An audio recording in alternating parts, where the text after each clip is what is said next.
Well, welcome everybody to an evening with Anong Beam from her studio on Manitoulin Island.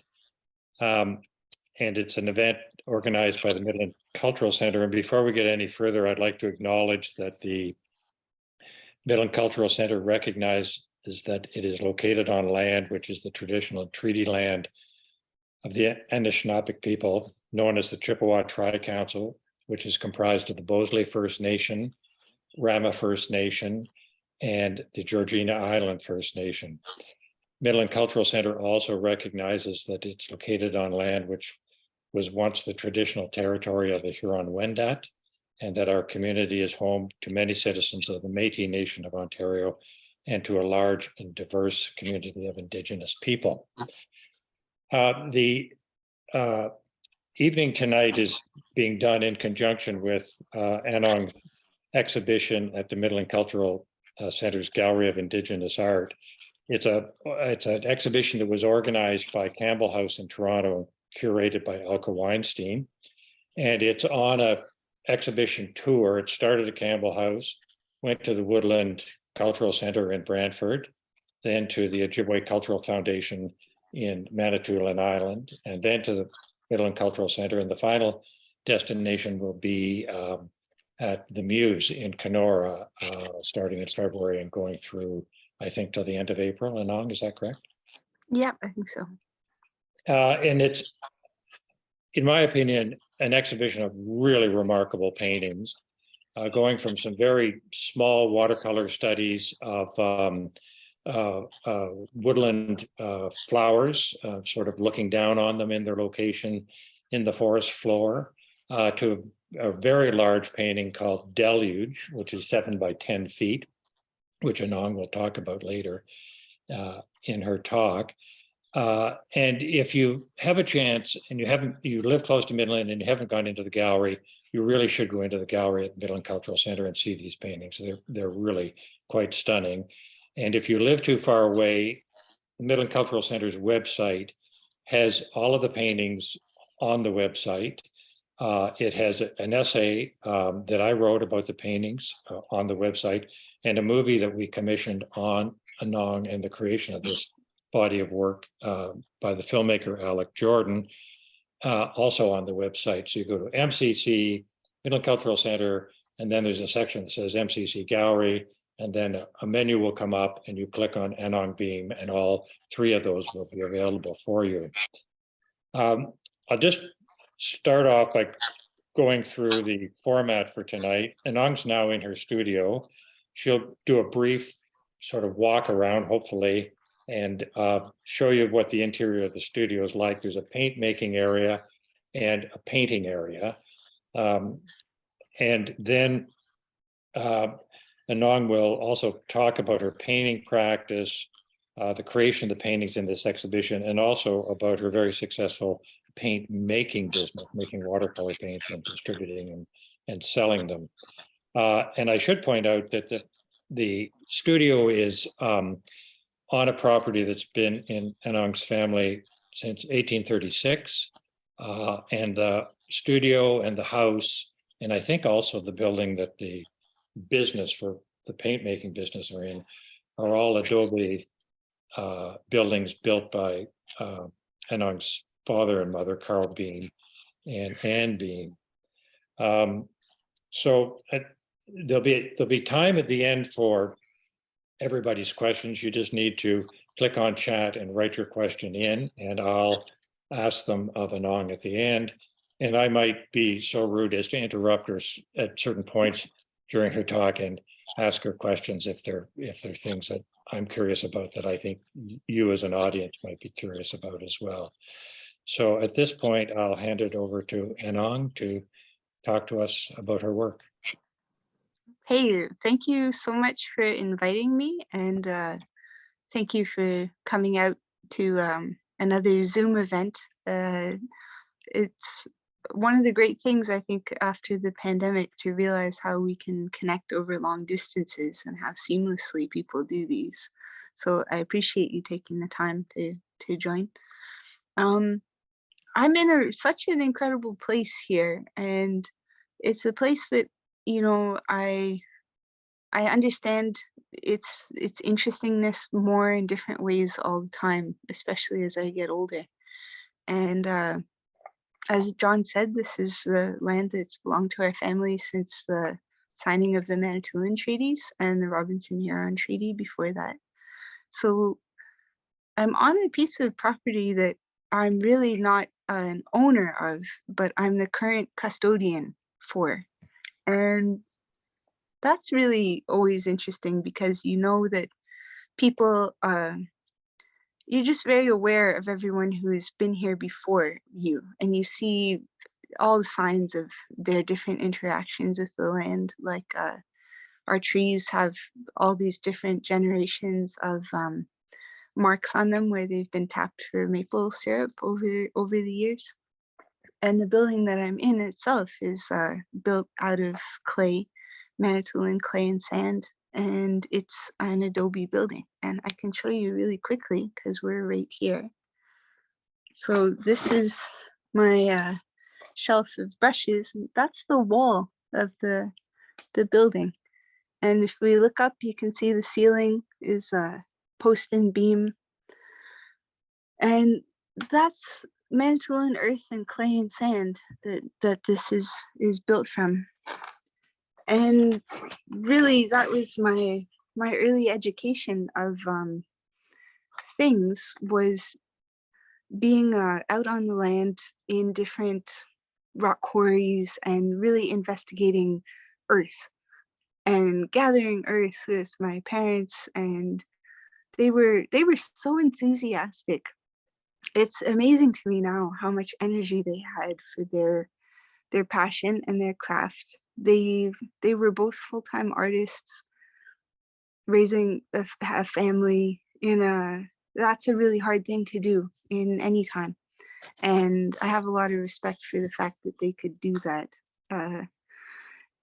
But what it meant is that we had an awful lot of time. And I found an artwork by my mom, and she's talking about building the house or having an idea for it or something.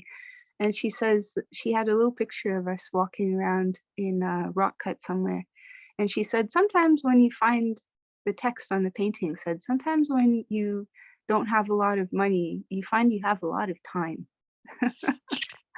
And I really, really loved that because they did have so much time for their practice and me and exploring and trying new things and a lot of enthusiasm, even though they didn't have a lot of money. So that's always been really inspiring to me to do what I can with what's at hand. And it's also really informed my painting practice and my paint making practice. So I'll take you on a little walk here again. I'll try to be as steady as I can. So we'll go see where I make paint. So this is the door that you come in, and this wall over here is actually covered with a stucco so that you can't see. That's how those blocks are finished. And this is a spot where they keep different barrels of different kinds of rock. My cat. Yeah, so this is kind of, my dad would always be digging around. We have a lot of different kind of tools for different things that are needed here. There's rock hammers and sifters. I have some different clay. That's an adobe wall over there. This is a clay building kind of zone. I do a lot of ceramics with my kids. This is their projects out here right now. So they're pretty much doing this. And these are some different cupboards that my parents made. They're each, this one my mom did. It has different paper and supplies. And then this is one that my dad made. They were just constantly making. So that was a big inspiration. This is my painting wall here. I have a few 4x8 plywoods up and different projects on the make. And this is some of beekeeping equipment. I keep bees here. And then this part here gets to the more chaotic paint making side. So we have different racks. These are different ingredients and colors. I collect colors from all over the place. There's rose petals, all kinds of different things that could make color. These are more kind of racks with different bits of tools. Small bits of color stay in these different buckets. These are larger bits here. And these are kind of fun. This is something that is almost like they almost seem like pine cones or meteorites, but they're paint. And it's little fragments like this that are kind of byproducts from cleaning machines and putting things away. So I save those as different bits of paint making. See, there's some different ingredients, different binders. I use that when I'm making oil paint. This is Canadian Prairies hemp oil. So it comes out a little bit green, but it dries clear. My wood stove and my immaculately kept pigment shelf, which it does kind of get everywhere.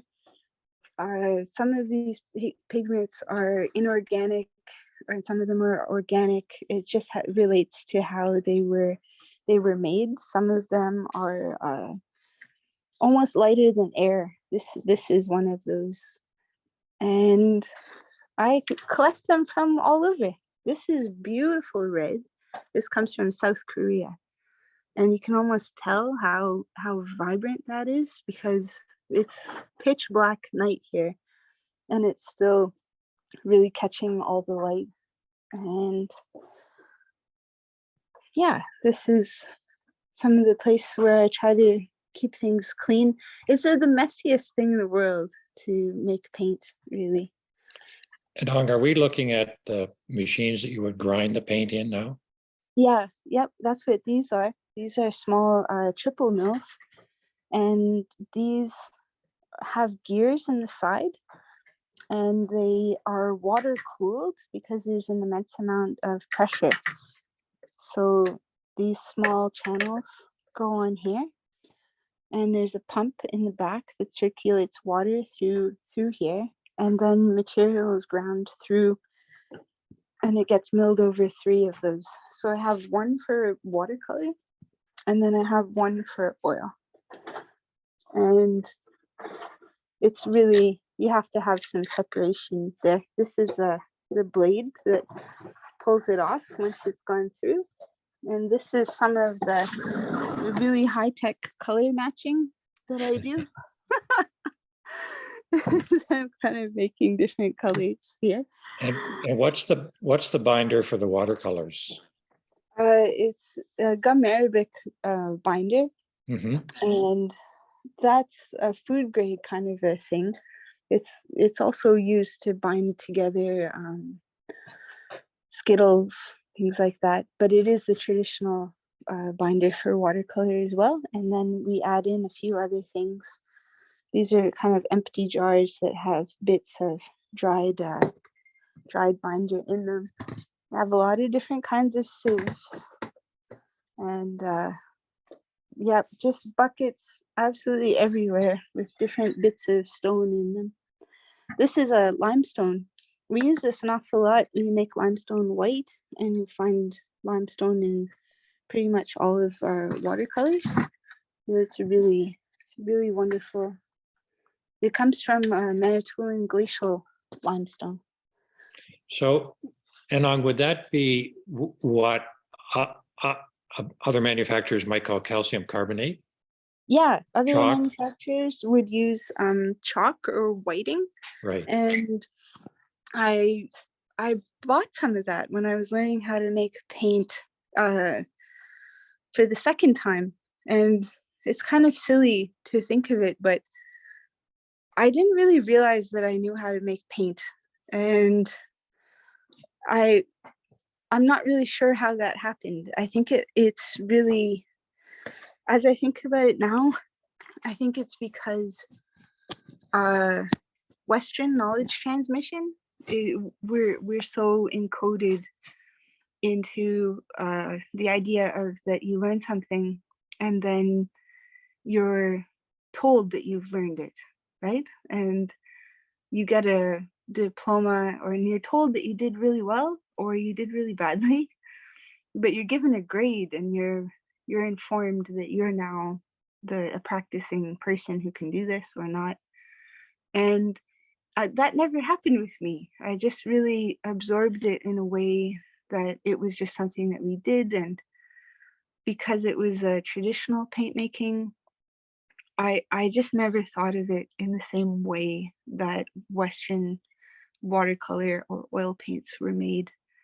And my parents used to use them to paint ceramics, but they really didn't use them in their own art practice either. And I think about that a lot. Like, I don't understand. Of course, I didn't really see the connection until later in life, so I can understand how they maybe didn't either. But it took a while to realize that. And calcium carbonate and what I use, dolostone and limestone, that was kind of a breakthrough point for me because I had to buy some to make paint, and I ordered it from Kama Pigments in Montreal. And so there they are giving me this French calcium carbonate from marble from, this wonderful place. This is Italian marble dust and things like that. And I had it in my hand and I was like, I'm a fool for buying this when I could just go get this. I know where this is and I know how to work with this. So that was my big aha moment. And I felt I felt really electric at the idea of thinking that I could make my own supplies. So I kept going with that, and it was also partially born out of wanting to keep painting when I was expecting my second son. And I think there's a lot of stuff when you're a female artist and you have children. There's a huge amount of assumptions and baggage that show up on your door. Like, people think, I had a lot of people say, "Oh, okay, so you're not going to paint anymore." And that's such a wild assumption. Why would I stop? And there's a lot of those kinds of things. But then there's being the caretaker of another human. You do want to be responsible with what you put around your body. And also, my father had passed away earlier, and I was really aware that he had issues with heavy metals in his system. So I was really looking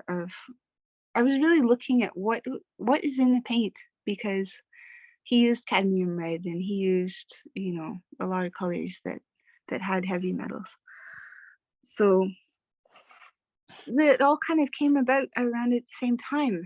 And it sounded kind of crazy. I couldn't really, you know, starting to paint and starting to paint well and starting to make paint kind of happened around the same time that before I always used just store-bought art supplies, but I also really, everything before Luke's was born was so preparatory.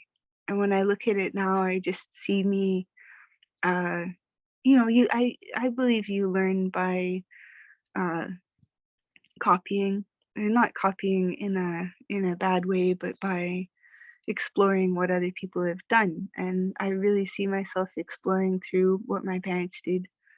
They had really flat, like two-dimensional fields, and they would juxtapose images, maybe a few. They did a lot with photo transfers.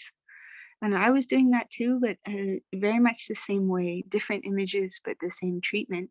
And then after Luke's was born, I felt like a window opened in my brain, and that I could see myself in time.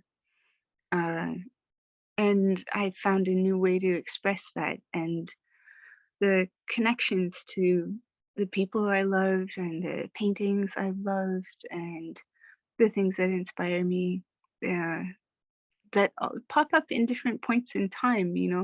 I think growing up in the north, uh, before pre-internet, in a house that was so full of literature and art books, like there were so many books on Larry Rivers or Winslow Homer and Wyatt Kerners. It's Ernest Hemingway. That's just what's on the shelf right there. There's so many of those kinds of books. And pre-internet, that's what I did as a young person. I just soaked up all the books in the house. So So what year was it that you're talking about where you had this kind of transformation after your second son was born? yeah, 2010. Okay. Yeah, 2010. And then my paintings were so, I just experienced them so differently. Like I felt like I could get into them and be in them. And I still kind of feel that way about them. Like they're these experiential uh, places that are almost moving through time and space at the same way. Like how I just find an awful lot of satisfaction in stitching together uh, moments and places that they're not really part of the same landscape, but it probably just depends on how far back you move your camera lens, because if we moved our camera lens back all the way out to space, you're looking at one planet, everybody's connected on it, all the places are attached. And that's kind of what I feel like I'm doing in painting. And the nice thing about painting is that it doesn't have to be in time. Like you can be painting in the same window. You can be painting totally different time periods, but they could both exist in that window together.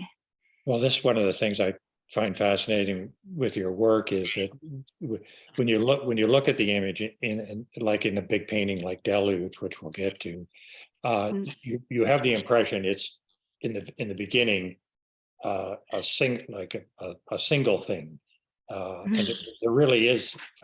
I'm interested in what you're saying about the flow of time, because that's something that I think I experienced when I looked at that painting, but I didn't really understand it. The thing I did understand was that you had multiple viewpoints and multiple time references in that painting. That it was as I would kind of break it apart into its individual parts, I'd see that you were looking from different points of view and different moments in time, so it had a feeling of encompassing much more than an instant. It was something that extended over a period of time. Maybe we could. Do you want to talk about that painting? Yeah, Maybe Michelle for could sure. put it up on the screen. Michelle? Yes, Anong, would you like the close-up to start or the full image to start? Yeah, we can start with the close-up. Kind of introduces. This is before it was so kindly stretched for the Midland exhibition. This is kind of like me. And not any one bird or that I'm a bird, but I I find that birds really recur in my work a lot, and I feel a connection to birds. It's actually my clan is Migwans, which means eagle feather, and we're the eagle clan. So there's a lot of bird references and eagle feathers, and signs of birds have always been familially important. And there's so many incredible I've just had so many amazing experiences with birds. I keep birds. I have canaries. I raise chickens. I raise turkeys. I've rehabilitated. I've held hawks and robins, and I've just had so many experiences with them. And this image starts out in the middle as a found image from a National Geographic book on migrations, right? So it was a poster, a pull-out poster, showing bird migrations from North to South America.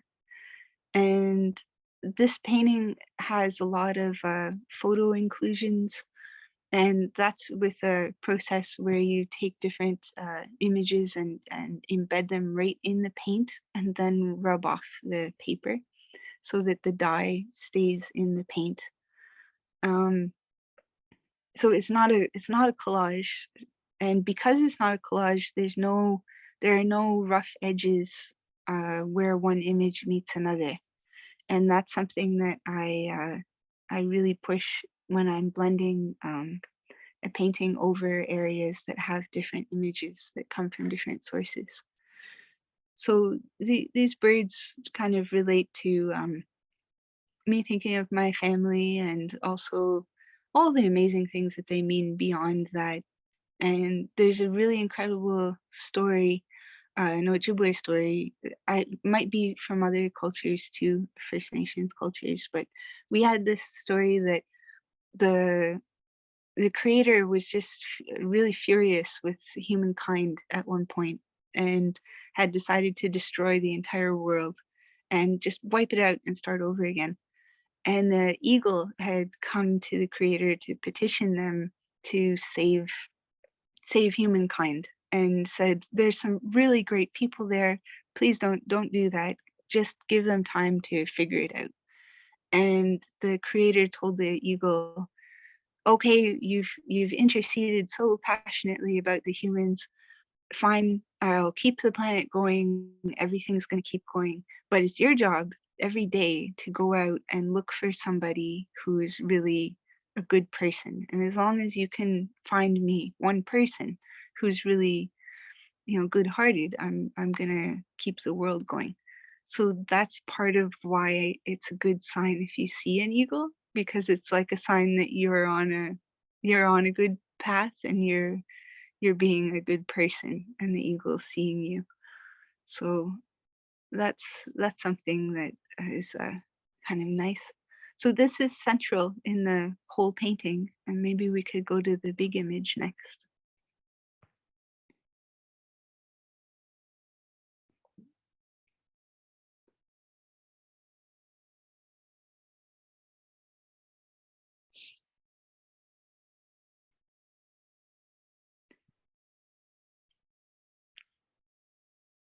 Okay, so this is the whole thing.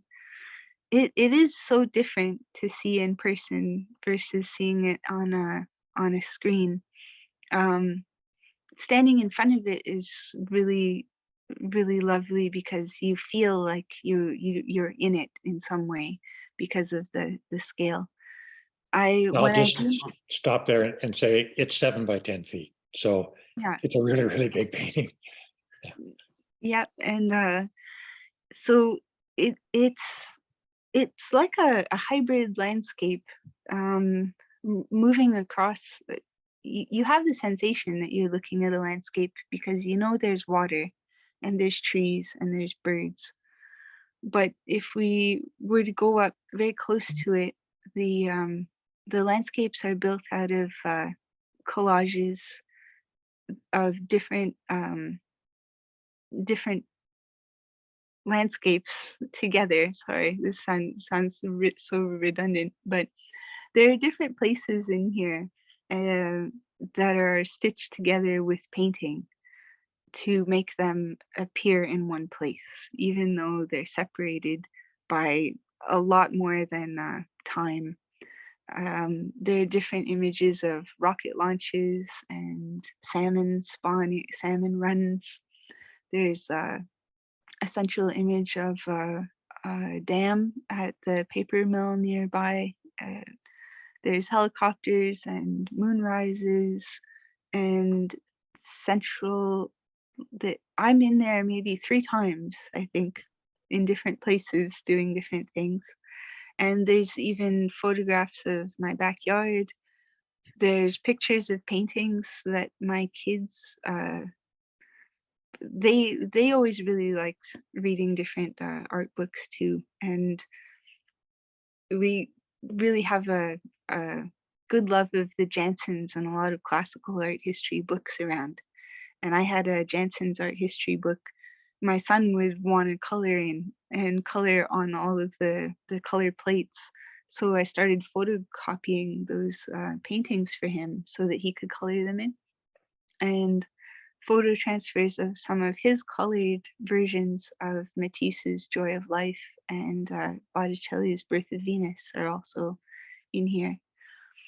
And I think this was part of including those paintings in my painting was part of me starting to think about my education in painting. And I constantly have this feeling every time I'm doing a painting that I'm just learning how to paint.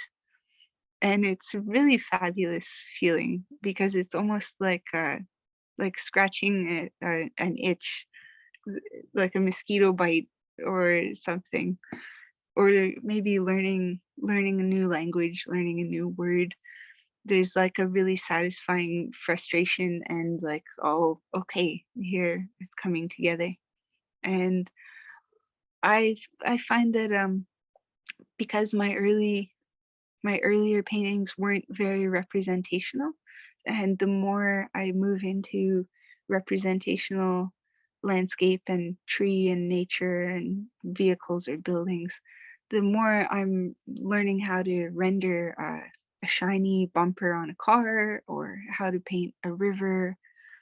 It's really enjoyable to go through and start looking at other artists who did those kinds of things and do studies of their work and learn more about how they built an image. That's that's really what this was kind of the start of in and around this time. And I still do quite a bit of that. I'll do studies of other artists' work, like uh, I've done different versions of Van Gogh's still lifes, and it's something that really gives you. It's really interesting. You can only understand really how they it broadens your understanding of how they built an image, and so it's a really enjoyable part of my practice. There was a point after you painted Deluge and after you painted another great painting in the exhibition, Mountain Lake, where instead of using the gel transfer process to put those little disconnected pieces of imagery that you connect through the painting on top of them, you started to paint those little smaller bits. Yeah, and What that happened? was really when I was making so much more paint.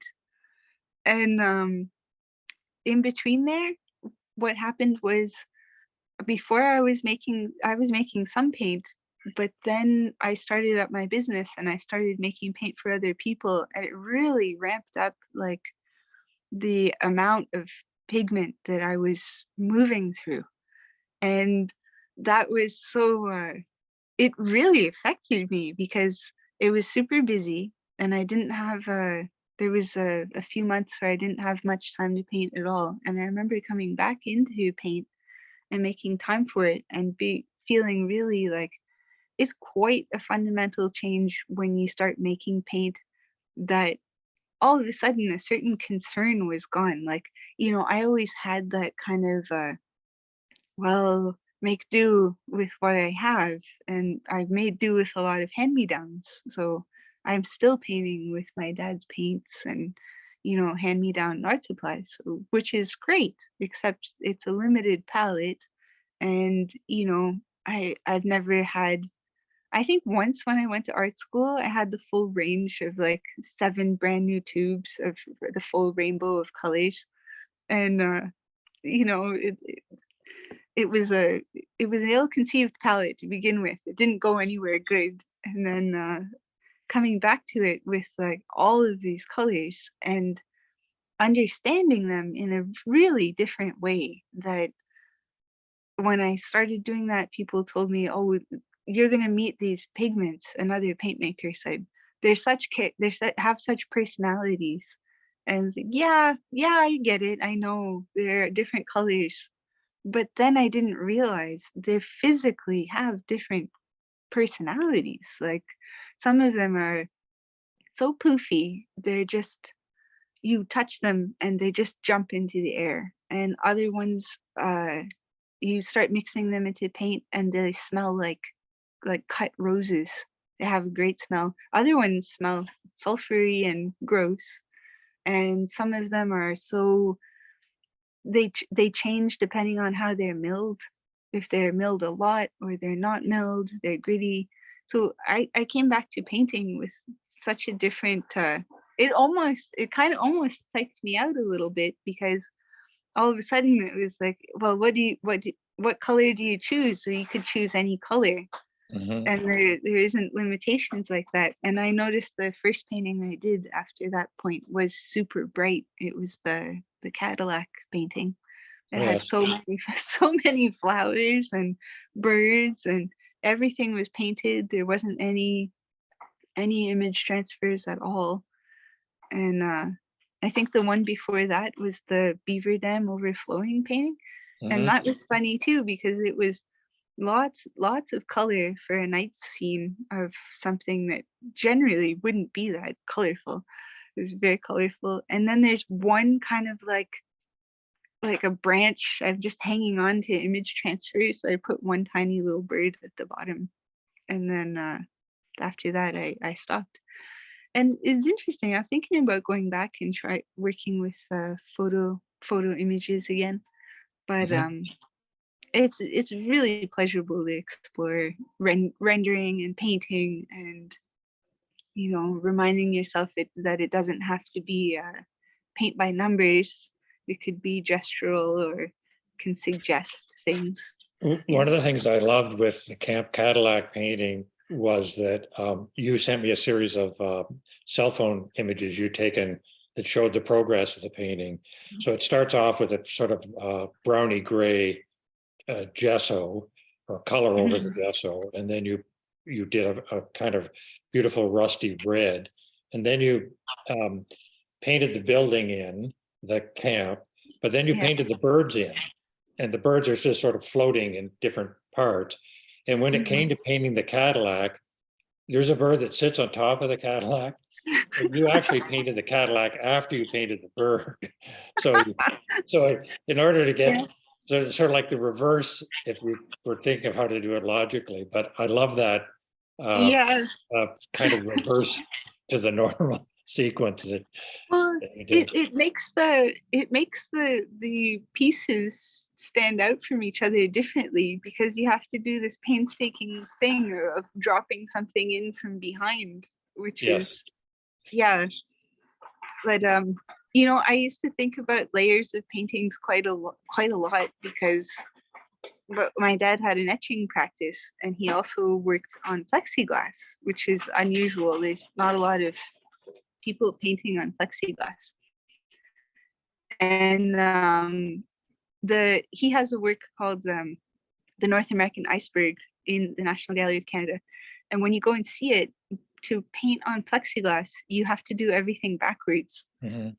So you have to paint your very first thing. All the writing has to be backwards. Everything is backwards. So when So I was little, you paint foreground to distance, yeah, not distance to foreground. Wow. yeah, yep. So that's how he built that. And I think because I was learning how to write and paint and everything at that time, he taught me how to do that then too. So my big parlor trick is that I can write, I'm ambidextrous, and I can write forwards, backwards, upside down, and the other way. So I do that sometimes for friends. I have a marker on a window. I can write their name this way, and then what it would look like this way, and then flipped that way, and then back up again. Yeah, I mean, I think everybody assumes that that is just something you're born with, and I think there's probably some So, capacity you're born with, but mostly it's learning it. Like when I do etching, you have to, mm, you have to do it backwards on the plate in order to get it yeah, to go frontwards. yep, And when I first go back to etching after having not done it for a while, I actually have to have my drawing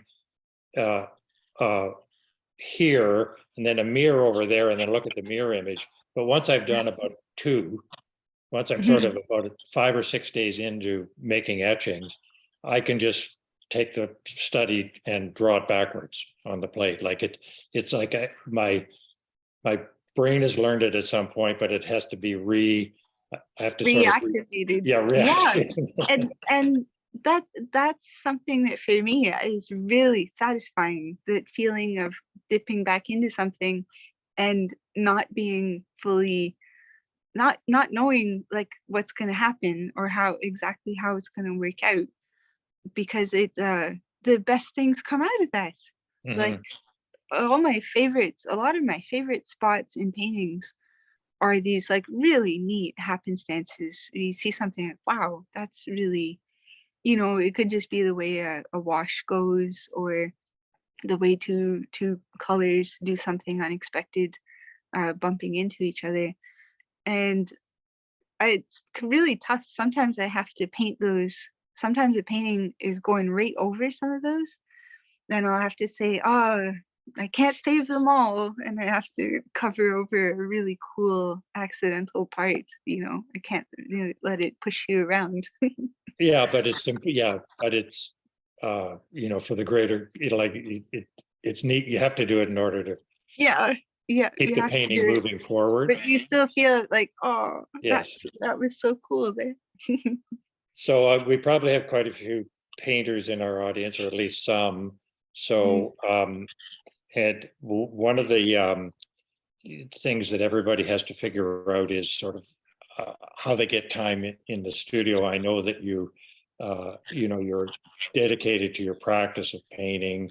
You also have a pretty successful business making watercolors and distributing them, and you're a devoted mother from what I can see.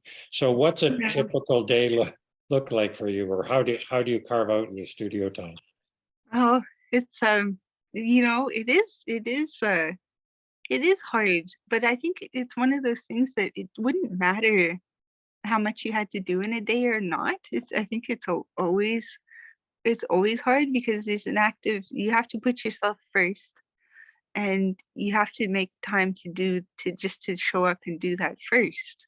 And that's for me, that's how it is. I have to, otherwise something will come up and just constantly come up. So I think back when I did those paintings in the show, that was probably at the busiest point of, I was really busy and I didn't have any help. So I used to get up extravagantly early and paint.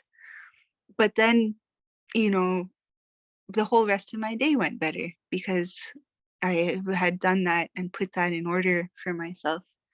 And now I'm finding time in the mornings too is kind of the best time for me.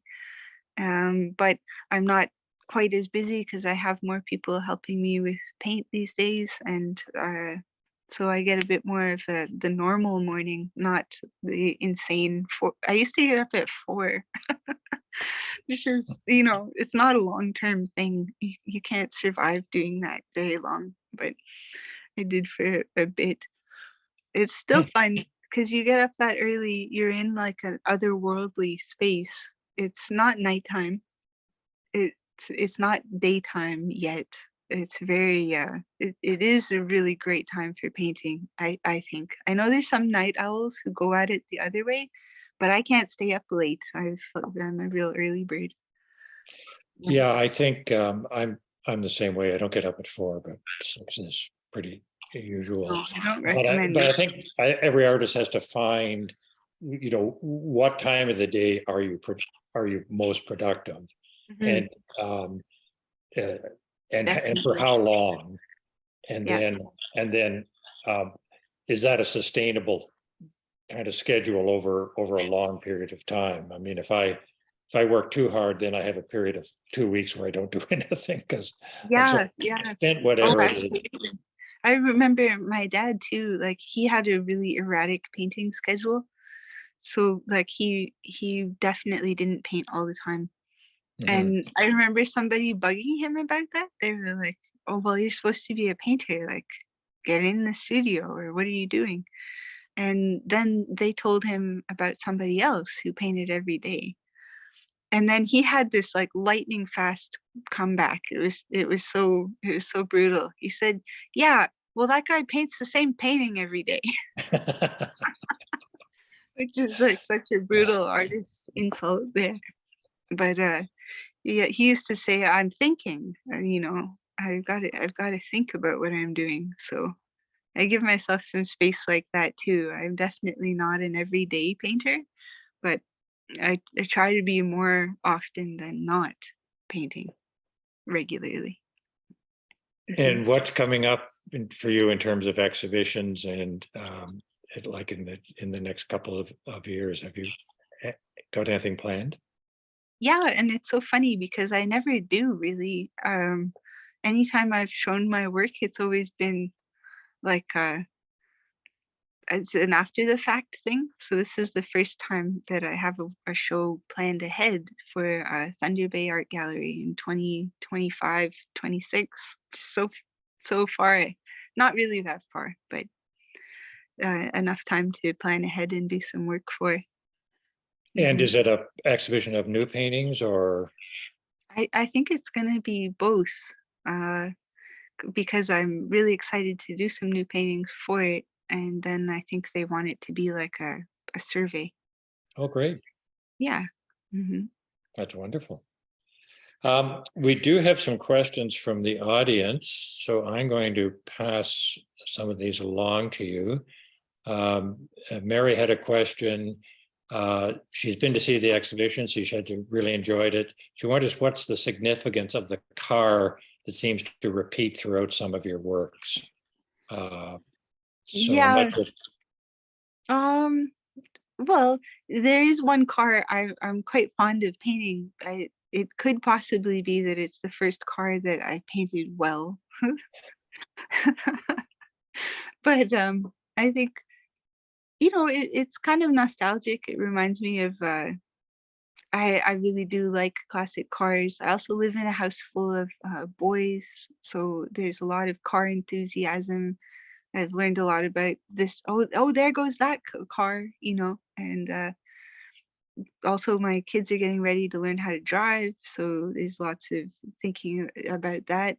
But it also kind of goes into thinking about landscapes as not some not exactly this romantic minusing out of humans and animals, or there is so much beautiful, pristine, untouched by human landscape.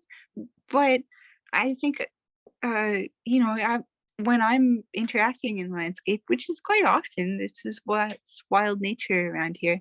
I always see something human around, like how you got there. I got there on a quad or a car or a snowmobile or a truck, or the hydro lines, or industry, even way out in the middle of nowhere. There's massive industry and machines, and I don't try to include them in a negative way, but it's just more in making the viewpoint of things a bit more real for me, in relating to putting myself into the landscape, like how I got there.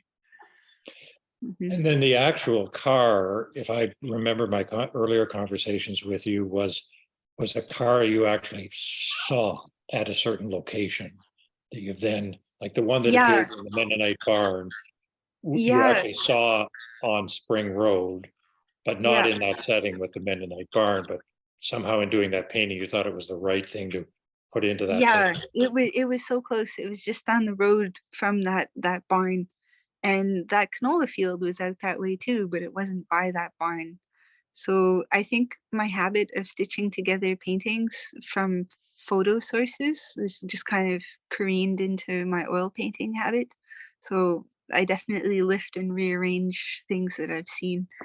And the car was just awesome. And the men in like there's a whole area in Spring Bay that I swear every time I drive out there, I just see like, oh, I've got to paint that. Oh, I've got to paint that. Like I saw a Amish building a barn, and it was really striking. The look of the structure of the barn, and then it's all in like white wood. It kind of looks like a whale. And then there's all these men in black suits and the black hats and everything, and they're all over it. And it was just really like such a striking image. So there's lots of stuff, and lots of people driving old vehicles out there, horses and wagons, and yeah, it's quite picturesque. Another question, how does the place, the land of which you are the current steward, influence what and how you paint? This is from Colleen. Oh, all kinds, I think. I feel like I have a whole backlog of things that paintings to paint. I have definitely a big backlog of paintings to paint. It is interesting too that like I have to find my own way into appreciating and being here. And that's definitely helped me build my confidence over the years. I think because my dad did pass away when I was quite a bit younger, I wasn't prepared for it at that time. And it did take me a while to really become more, confident about what I was doing in the place and representing the place. And that comes through in painting.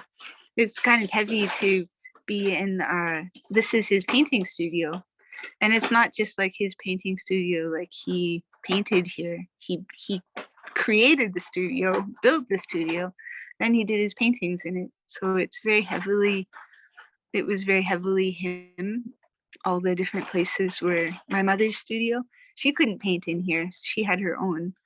And her studio was very heavily her too. So it takes a bit to figure out. I really think about my boys, and it's going to be interesting seeing how they take over, and it's neat seeing how they it reminds me a lot of me working in my dad's studio, and how they just come in and they're working with materials, and they're doing projects and things. So it's neat to be cycling through things and seeing that from this side. Yeah, I think it even takes time, even if you're not working in somebody else's or inheriting somebody else's studio, it takes time to make a place feel like it's your own, like feel fully comfortable in it. When I built this current studio, the editor of Arts Canada magazine came for a visit, and it was really like, it was brand new, so it was really clean, and it was like incredibly great. Like there wasn't any accumulated junk or anything around. And he came in and he said, I just can't believe it. And I said, well, I've only been here for 6 months, come back in 3 or 4 years, and it'll really be the kind of space that I'm comfortable in. So I think it does take time, although I think it must have been difficult to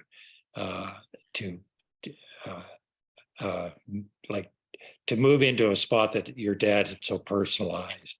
Yeah, totally. And it also made me aware that there's male and female spaces, and that even comes down to just my dad's studio. The main doors are behind his painting wall, so he had his back to the doors, and that's a very confident position to position yourself in.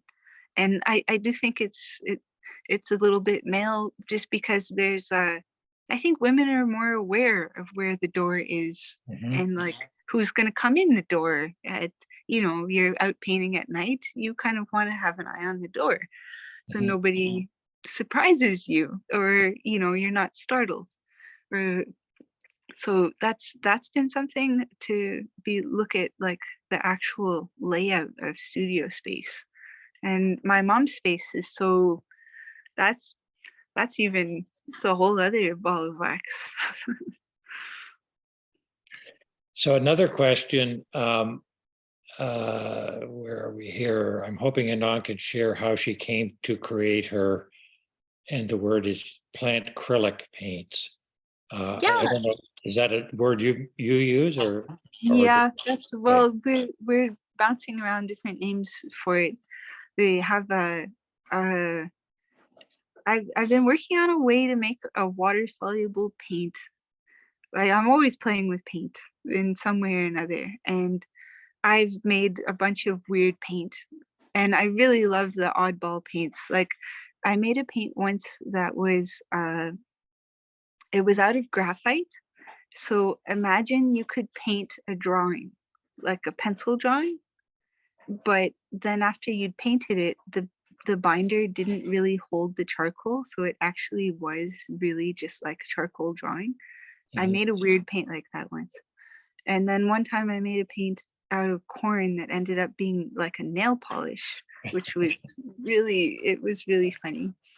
And but I was always really looking to make a paint that could be a comparable replacement for acrylics and latex, because I wanted to paint my house and I didn't want to use I have the thing, I really can't buy it, like, house paint. The last time I bought house paint, I my friend kind of twisted my arm to buy somebody else's house paint, and it was really overpriced, and I felt so mad after I bought it. I didn't like it at all, and it really kind of spurred me on to come up with keep working at it.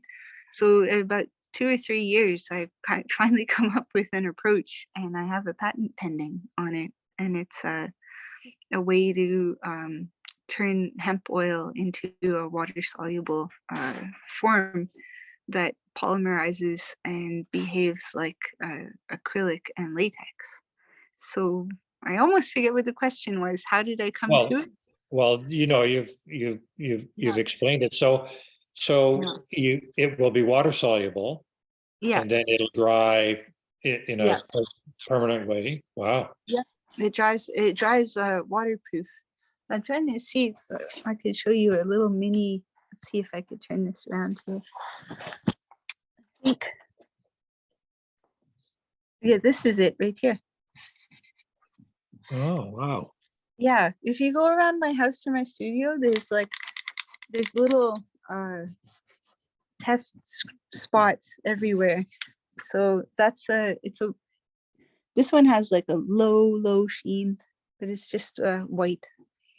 Kind of, I spend a lot of time watching paint dry. Yeah, it is really exciting. I'm really hoping to be able to share that with people more this year, and be able to make more of it. It is really kind of like a water soluble. It's like a water soluble oil, except water soluble oils are usually made with linseed oil, and they have a lot of solvent, and they're a bit different. So this is my contribution to the paint dialogue. Well, actually, when you think of it, watercolors, like if we just exclude the toxicity of any pigment, Yeah.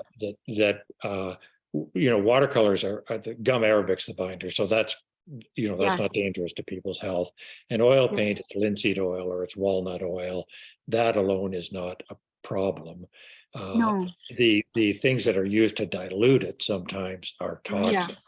But Yeah. acrylic is the one where the binder is still maybe a bit of a health issue. So Yeah. if you could solve that, that would be wonderful. Yeah, and that's kind of what I've been working on.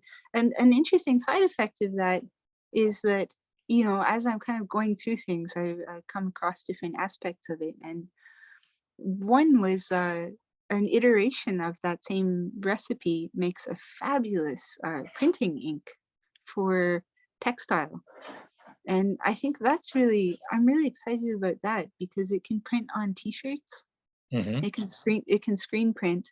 And then I have a shirt that has an ink with that recipe from 2 years ago, and it's absolutely unchanged. It's been through the washing machine. Like my laundry is terrible. We have a heavy, it's on heavy Yeah. cycle. So it's been really durable ink for textile printing. And Wow. I'm enjoying that. I think it would also be really good for etching, but I haven't really done very much etching in quite a while. But yeah, all kinds of paints on the go. There's another one too that's like it has a body just like an acrylic, actually identical. Like you'd be hard pressed to tell the difference, but it's completely water soluble. And the difference there is this one is it never dries waterproof. It stays water soluble.